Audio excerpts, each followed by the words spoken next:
Je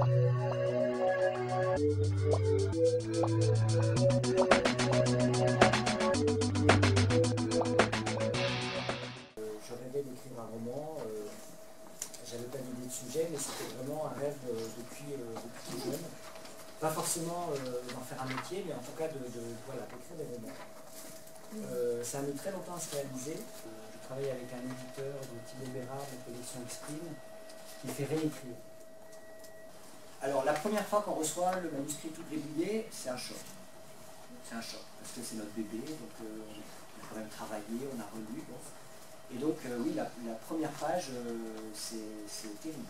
On travaille énormément en confiance avec lui, avec un climat de franchise, même d'amitié très fort, mais on le fait parce que c'est lui qu'on lui fait confiance en fait. Et que on finit par prendre goût à ça.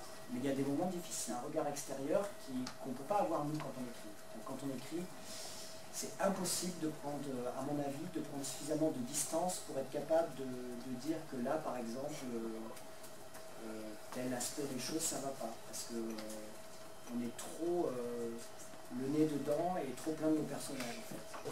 La peau d'un autre, c'est une idée que j'ai eue au début des années 90, en fait. À la suite d'un fait divers, la maternelle de Neuilly, donc une prise d'otage. C'est un peu le point de départ pour moi de cette idée-là, donc j'avais, je sais pas, entre 25 et 30 ans. Bah, pourquoi est-ce qu'il faudrait, quand on écrit un roman, qu'on se contente de raconter une histoire de A à Z, et pourquoi est-ce qu'il ne pourrait pas y avoir aussi de la poésie dedans? Pourquoi est-ce qu'on ne pourrait pas mêler les genres, que mon personnage principal ne parle pas? Donc il fallait que, d'une manière ou d'une autre, on puisse comprendre qui il est. Donc je trouvais important qu'on ait ces mots quand même. Et puis ce qui m'intéressait, c'est qu'il trouve dans la poésie une manière de survivre. Voilà, ça me plaisait beaucoup, cette idée que à travers l'expression de soi, le fait de s'exprimer, d'écrire, on peut trouver un moyen de survivre, de surmonter ce qu'on vit. Et à un moment donné même, je voulais absolument parler de musique, parler de hard rock, et donc ça m'intéressait d'en faire un parolier. Je suis passionné de rock, et il y a quelque chose dans le rock, dans la guitare électrique particulièrement, dans l'électricité qui me fait vibrer, vraiment. Et qui pour moi reste, même si aujourd'hui les jeunes écoutent complètement autre chose, qui souvent n'a rien à voir avec le rock ou le hard rock, qui pour moi reste attaché à l'idée de jeunesse, de révolte, d'extrême aussi, d'aller au bout de l'électricité, de l'énergie qu'elle transmet. Ça me plaisait beaucoup de parler de ça. Et de musique en général. Mais il y a toujours cette idée que mes personnages ont besoin de musique pour vivre, que c'est très important pour eux et que c'est de la musique, alors entre guillemets, populaire. Effectivement, de toute façon, c'est un roman qui est problématique parce qu'il est hyper fragmenté. Il est vraiment fait de fragments, alors en plus avec une narration qui s'interrompt parce qu'il y a des poèmes. Ça vient du fait que j'avais ces deux points de vue. Le point de vue de Pigment, le point de vue d'Anna. Voilà, je ne voulais pas qu'on ait l'histoire de Pigment chronologiquement, on commence par sa vie et puis qu'on arrive à la prise d'otage. Je voulais qu'on ait d'abord peur de lui. Voilà.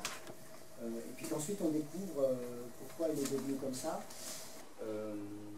Alors sur pourquoi est-ce qu'il fait ça? Il fait ça parce qu'il le rêve. Pourquoi dans une école maternelle? Parce qu'il est attiré, je pense qu'il est attiré par les enfants, petits, parce que il ne retrouve pas la même agressivité, la même violence chez les petits enfants de 5-6 ans qu'il peut voir chez les autres. Et puis aussi parce que c'est une façon de renvoyer aux autres le miroir qui lui tend depuis qu'il est né, c'est-à-dire celui d'un monstre. Donc justement d'avoir une arme, de prendre une apparence de monstre et de leur donner ce qu'ils veulent finalement. Puisqu'ils veulent faire de lui un monstre, ok, ben il va être un monstre. La question de la différence, je vais dire ça de cette manière-là. Le fait d'être différent, quelle que soit la différence, parce que Pigment est différent, il a une nuance, différence, et notamment la différence à l'adolescence, c'est quelque chose qui me passionne depuis toujours. La manière dont on réagit à la différence, dont on crée des boucs émissaires. Au fond, la différence, c'est une apparence, c'est un élément d'une personne, mais que cette personne, elle existe par ailleurs.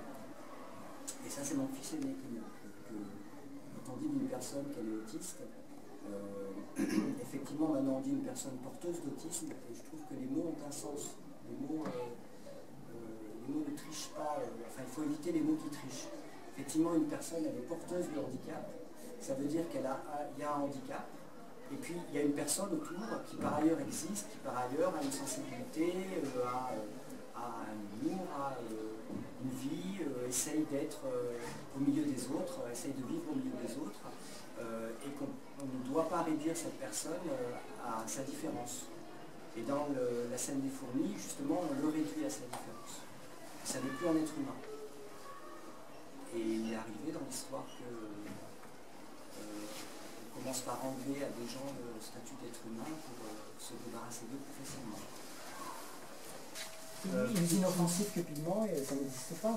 C'est ça qui m'intéressait, c'est que ce soit quelqu'un qui, non seulement, enfin, il a même pas, enfin, il a une rage en lui, qui quand même, vu ce qu'il a vécu à partir des fourmis et surtout du sac de pommes de terre, il a cette rage parce que c'est injuste, parce que ce qu'il vit c'est pas normal, parce qu'on l'arrache à ses parents, parce qu'on le ballotte, on lui laisse aucune liberté.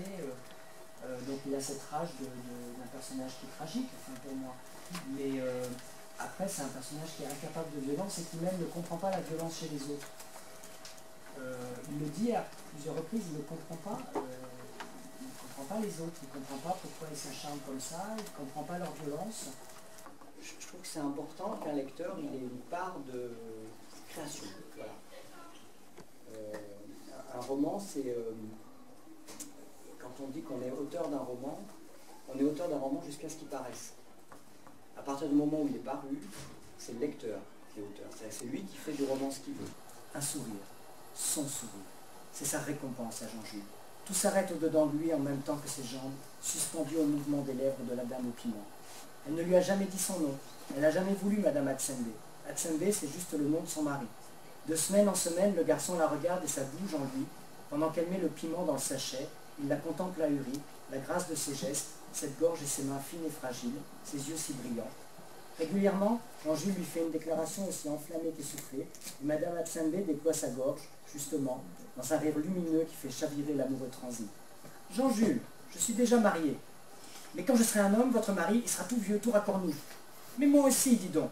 Non, vous serez toujours belle comme maintenant, et ça sera moi, votre mari, obligé. » Il doit ensuite repartir à regret, laissant le rire de Madame Hatsenbe résonner, de plus en plus lointain, et se consolant avec la sucette qu'elle lui donne, en plus du piment. Voilà. Petit extrait.